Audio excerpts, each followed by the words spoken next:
Right guys, welcome back to Formula 1 News. The drama with Ferrari continues, not just with Charles Leclerc's future, but his potential replacement over the next couple of years. With all the drama at McLaren over the last couple of weekends, there have been serious questions raised as to whether Oscar Piastri truly believes whatever happens in this year's title fight, that McLaren have his best interests at heart, and Mark Webber, his manager, is heavily implying that a move to Ferrari in the near future is very much on the radar. Very much interested to your thoughts in the comments. Hit the like button if you enjoy. Subscribe if you're new. As always, we've got a lot to get into, and we're going to start here because this is a big story on Mohammed bin Sulayem and the FIA. It looks like, as let's be honest, all of us basically expected this, that bin Sulayem would maintain his role as president. Exactly how this is happening though is quite remarkable. So this article from the race describes Tim Mayer is considered to be the chief opposing candidate. He knows the FIA in and out. He knows what it takes to get elected. He knows all of the things in process that it requires. Now, there's a quite remarkable series of hoops you have to jump through in order to even be a candidate. That's the remarkable thing about this, is that Tim Mayer, he has a proposal, he has a manifesto, he has some serious support, but he might not even be able to get considered for the following reasons. So, the requirement of even a candidate to be considered demands that a candidate for president put forward alongside another team of 10 individuals, a team of 10 other individuals, the president of the Senate, the deputy president for automobile mobility and tourism, the deputy president for sport, and 7 vice presidents for sports. Now, these 7 vice presidents that you need to also suggest have to be taken from a list of candidates that the FIA has approved as individuals who are eligible to stand, and they must come from all different regions. So Europe, there's 2 there, 1 for Asia Pacific, 1 for South America, 1 for North America, 1 for Africa, and 1 for MENA. So there are 29 candidates that are viable here, but there's only 1 candidate from South America, and she has pledged her support to bin Sulayem. So effectively, Fabiana Eccleston is the most important person in the FIA right now, because if she decides to support bin Sulayem, then he wins, because the other candidates cannot find, I mean, how outrageous is this, right? They cannot find another South American candidate. They need to put a list of 10 people together. They can put together a list of 9, but there are no other eligible candidates for South America. So you might think, okay, well, can they not get another one approved? But you know who approves that? It's the FIA, right? And we know how the nominations committee, and you've got to wonder who might be in charge of the nominations committee. So, I will say this whole scenario is pretty expected, that bin Sulayem is going to stay as the top guy at the FIA and the president. But the fact that we've got to this point where the race describe how it feels basically impossible that anyone else can ever challenge him, because I'm sure bin Sulayem knows this inside and out, that with only 1 candidate from South America, it is impossible for anyone else to even challenge him. So, look, I'm not going to go any further than that. I just wanted to put it out there because, as I say, I think it's expected that he was going to win, but the fact that he's winning without a contest because he simply cannot be challenged, well, there are plenty more problems than that and plenty more issues with that we will likely dive into over the coming weeks if it's impossible for them to find a way to get another South American candidate so Tim Mayer can actually have a chance. Other drama in F1 involving Carlos Sainz, actually. He talked about the race direction this weekend. Everyone knows who watched the Singapore Grand Prix. It wasn't the best in terms of showing the track action, which there was some, but not as much as, well, more than we saw, let's say. And Sainz even says, for me, they go overboard showing the celebrities and the girlfriends. It's becoming a bit of a trend. Last weekend, they didn't show any of the 4 or 5 overtakes that I had, nor did they show Fernando's pursuit of Lewis. They missed a lot of things. I think Sainz is pretty much bang on here. He did expand some further comments on this as well, about why he's frustrated about it. I think Singapore was for many considered like the worst that we've had in some time. Monaco used to be pretty bad because Monaco themselves would run the show rather than F1 themselves, but like it's not like this weekend was good at all. We know why it's done. but it's probably gone a bit too far at this point. Another update on Aston Martin. You guys may remember when Adrian Newey said that yes, things are going well, he's happy with the development of the car, he's happy with the massive factory, the team they've got on board, but one thing that Aston Martin got wrong is their simulator. Their driver-in-the-loop simulator is not very good. Newey said in a publication, he did an interview a couple of months back, and he said, it's terrible, it's way behind the curve, it's going to take us 2 years to fix it. Now, the implication being there that, well, the first couple of years of Aston Martin 2026 probably not up to speed. They can't even use the simulator because it doesn't correlate with reality. Unless Newey can just magic up a car in his head without any need for simulations, it's going to be a bit of an issue. Now, Andy Cowell actually commented on that and said that when Newey mentioned that it would be a 2-year run, he actually then whispered in Cowell's ear after he said that, yes, I said 2 years because I know that it will push the guys along. We had a smile and a laugh about it. So there's a feeling that, yeah, the team didn't necessarily take Newey's comments particularly well, but actually that was exactly the point, to get them to actually get their arse in gear and fix up in that domain. So maybe that major concern, because I'm not going to lie, over the last couple of months, everything's looking pretty good for Aston in terms of their progress to a certain extent, and even what Alonso is saying about next year's car, what Newey's working on, and Aston Martin have said the same thing, sounds very promising. The concern to some extent is what Honda cook up on the engine side, but also this whole simulator thing, which Newey said was going to take 2 years to fix, and then, 2 years down the line, then you're designing a car, you're talking 3-4 years until you get a car which is going to be in the good spot. But apparently that's not as big of a handicap as some people initially thought on Newey's comments. Colapinto, is he going to stay at Alpine? That car is terrible, but he's at least, with better performances in recent weeks, given himself a better chance. He's certainly not turned heads exactly, Colapinto, largely because of the car, but he has done well against Gasly over the last few rounds, and apparently that's given him a better chance of maintaining that seat. Now, we are going to talk about Ferrari and McLaren and whether there could be a driver swap there. I mean, even driver changes there, but maybe even a driver swap, who knows. The drama between Lando and Piastri reached a, pretty boiling point at the weekend in Singapore. Piastri was not happy over the radio. Not necessarily with Lando precisely, it was racing, but more so Piastri with the team, feeling like, damn, in Monza you made me slow down because he had a bad pit stop, and now, you're deeming this to be perfectly fine and fair. At the end of the day, the stewards are there to do their job, but McLaren have effectively acted this season like their own stewards, and that was always going to backfire, especially when we know pit stops are still a problem for McLaren. They've even said they've got issues with their equipment, and this is not a problem that's going to go away, right? So if you look at the penalties they've had this season that got excluded, these are the overall pit stop times, and they're pretty shocking, aren't they, really? Like, Norris's median pit stop time is a 2.67, the average is a 3, basically the same as Piastri's average. So Piastri's median is actually quite significantly higher than Norris's, but Norris has had more that are just really bad. So that's why the numbers are relatively equal, really, across the pair of them. But look at this graph, right? Like, it's pretty tragic, no? To have quite a lot. I mean, they've got a couple in the 2, maybe even slightly sub-2 mark, plenty in the low 2s, but there's tons of pit stop this season for McLaren. But, I mean, look for Piastri, right? I mean, if you look at this, his average pit stop is a 3-second flat, but his pit stops tend to either be 2.2 or 3.5, pretty much, or sometimes worse than that. For Lando, they're either rather quick or they could be anywhere along this line. So now, I mean, there's obviously a relatively small sample size here. If you extrapolate this over 1 million simulations, these graphs will probably look the same.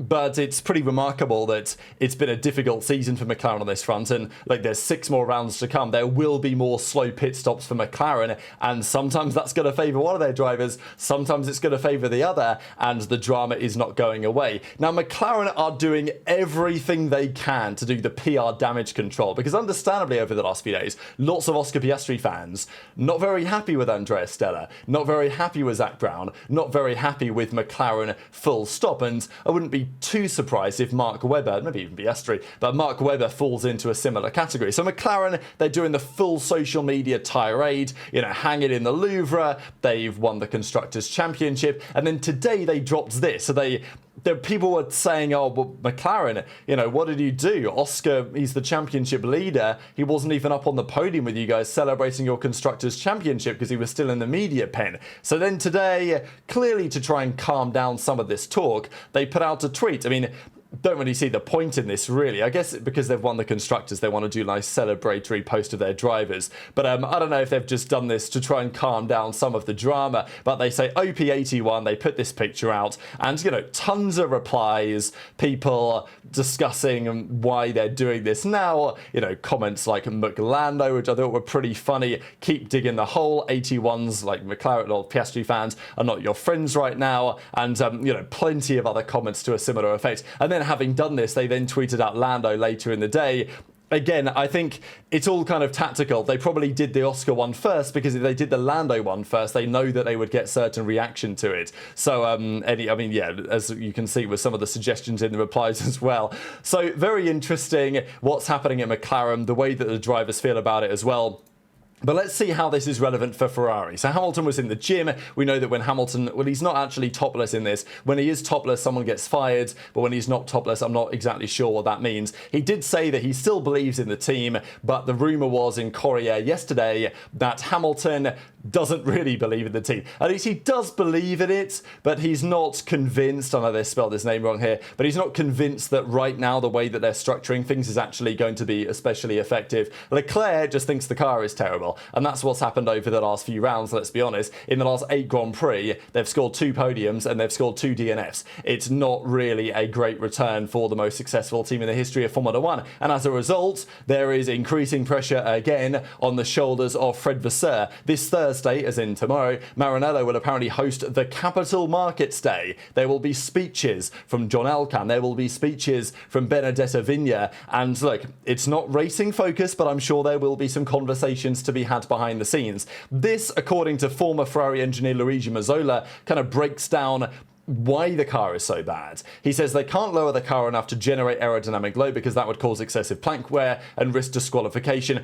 In my personal opinion, I think there is some debate to be had on the level of plank wear, the rules around it, whether it's really something that matters too much, because the idea was in the early days, okay, if you're running the car too close to the grounds, then you're, it's like the porpoising thing, right? They force the cars to run higher so it wouldn't destroy the drivers and destroy the cars. But it's at the end of the day, everyone's beholden to the same rules. Ferrari know that, and they've bottled it. So they try and find downforce by reducing the brake cooling ducts, a very sensitive aerodynamic element of the car. Ferrari's track management doesn't seem fully on top of things. Hamilton sometimes hints at this. Vasseur keeps talking about potential, but when is it there, right? They run at the limit, they're risking disqualification, or they've got brake issues. How many times have we heard about the lift and coast? Why can't they solve it in the tunnel with alternative solutions? They don't know what the problem is, but I believe something is wrong with the flow of information from the track back to Maranello. That's at least how it looks from the outside. To an interesting observation, really, because Red Bull have gone all in. They've committed a lot this year to bring further upgrades, to understand where their car was going wrong at the start of the season and actually turn it back in the right direction. Ferrari haven't really done that. It feels like they're fully focused on next year. But many aren't convinced that even if they did try, and maybe I'm sure they have tried to find solutions. I think Leclerc even said it in an interview yesterday or today or whatever. He basically said the other teams have found solutions to their issues. We haven't. Even Mercedes, it seems, have now found other solutions. I saw this going around today as well, which was that Mercedes they brought a new front wing. And it seems that it's expanded the operating window. Again, the front wing department of Mercedes continue to cook up a masterclass, because we know that they did seemingly struggle when the flexibility was changed. But they've now created a new component or new materials that give greater flexibility without sacrificing the resilience that is required for the tests. So actually, flexi wings are back with Mercedes. But they still pass the load test because engineers are pretty clever, as it turns out, here in F1. So that's what Mercedes are cooking up, but I don't know what Ferrari are cooking, but it ain't pretty, is it? Let's be honest. And even former engineers have really no idea what they're messing around with. The talk is about the information flow. As a result, what happens with the drivers? Hamilton, he will likely stay next year, maybe the year after.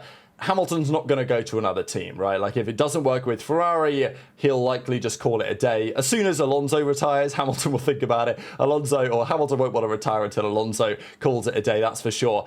But it's more relevant for Charles Leclerc. He's not won a championship, he's won a handful of races, he's had so many pole positions, but nothing has really converted into the success that, I think could still well be in his future. But is that future at Ferrari? Now, his manager says this, which is quite interesting. If you read between the lines a little bit, Charles is one of the best talents of his generation, with Max and a few of the other drivers. He's not a baby anymore because he's done a lot of seasons at Ferrari, and of course, I think that we still need to have a winning car. Today, we have a good car, but not enough to win the title. We hope it will happen, and we hope next year Ferrari will have a very good car with the new regulation. So I think it's pretty clear what he's suggesting here. That, yeah, the car's good. I mean, not really, but it's good with respect to the fields. They're third, fourth in the constructors this year, more than likely. But I think the last sentence is pretty clear, right? Like, we hope that they give us a better car, because if we don't, then times will change. So Charles Leclerc will be considering other options in 2027 if 2026 doesn't deliver, and frankly, you've got to start those conversations now, which is what's happening. The other piece of the puzzle here is about Oscar Piastri. So yesterday, there were a couple of sources coming out and saying that there are indications that Oscar Piastri is considering a move to Ferrari for 2027. Now, does this come out of nowhere? There have been some rumours about this over the last few weeks, and I'm not going to say that these sources have a huge amount of validity, and it's plausible that Mark Webber is sowing some seeds here to simply put some pressure on McLaren to say, hey, if you don't buck up your ideas, then you're going to lose your current world championship leader. But does this make sense from a couple of angles? I can definitely see it. As I've said, I said this way earlier this season, and now it feels more plausible, that this Piastri-Norris relationship is not going to last forever. Some people think that it's going to be a duo that's going to last until 2030. I just don't see it, right? When you've got two drivers that are fighting for a title, it's pretty rare that things don't at least get a little bit tense there behind the scenes between the team, whatever, and usually that results in, within at least a couple of years, that those guys parting ways for whatever reason. If Piastri feels that McLaren are favouring Lando, whether they are or not, that's a matter for debate. But I think definitely Lando is the golden boy, right? Like, as I said the other day, if you put a gun to the head of the McLaren bosses and told them which driver would you want to win the title, I think generally they're going to give you one answer, and it's probably not going to be Piastri. And we know that the seats at Ferrari might be becoming available. Hamilton's only got a couple of more years left, you'd imagine. Leclerc his team are actively talking about him potentially leaving. So Piastri to Ferrari is an option. Is it the most sensible option? Who knows? Depends how the situation looks with the car, of course. But it might be feasible that getting out of McLaren at some point could be viable, especially if Oscar, wins the title and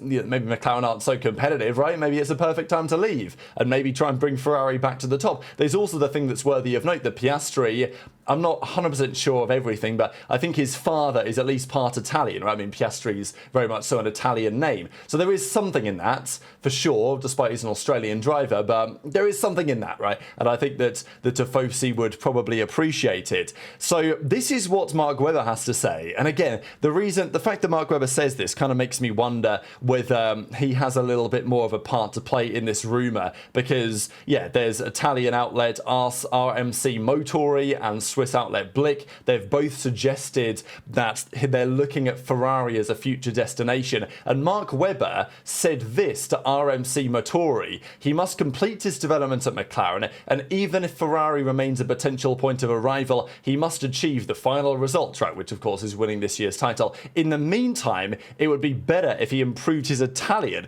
which is, there's nothing, you can't be any clearer than that, right? You can't be any clearer that at least the consideration would be there to go to Ferrari. Now, of course, Mark Webber as his manager would absolutely be having these type of conversations, and I think that to a certain extent, the reason why this is happening is to try to put some pressure on McLaren to say, all right, Oscar, you look like you're going to win this year's championship. Maybe we should pick you as the number one or whatever over Lando. Now, they've not chosen a number one, obviously, but Lando was expected, if McLaren had the best car, to win this year's title. That's not how it's transpired, and many would look at the team orders drama and say that it's favoured Lando more than it has Oscar. So intrigued to your thoughts in the comments below. Look, if you're Oscar, do you do that? Maybe you win the world title this year, you become a world champion. Ferrari come, they're interested because they need a driver or two. You're interested because it's Ferrari, right? Like, there's a few things that could align here. I don't think this is impossible by any means. A Leclerc-Piastri swap? That might be a little bit of a stretch too far, but yeah, something that's certainly worth keeping on your mind over the coming round. So intrigued to your thoughts in the comment section below on that. Max Verstappen, we've not talked about him today, but as we know, he is still keeping an eye on that title. It's far from clear that it's going to happen, and I'll just leave you with the weekly rage bait that is the Aramco power rankings. I'm actually not going to discuss these at all. I'm simply going to let them do the talking. So very much enjoyed your thoughts in the comments. Hit that like button if you enjoyed. Subscribe if you're new. Take care, and I'll see you next time.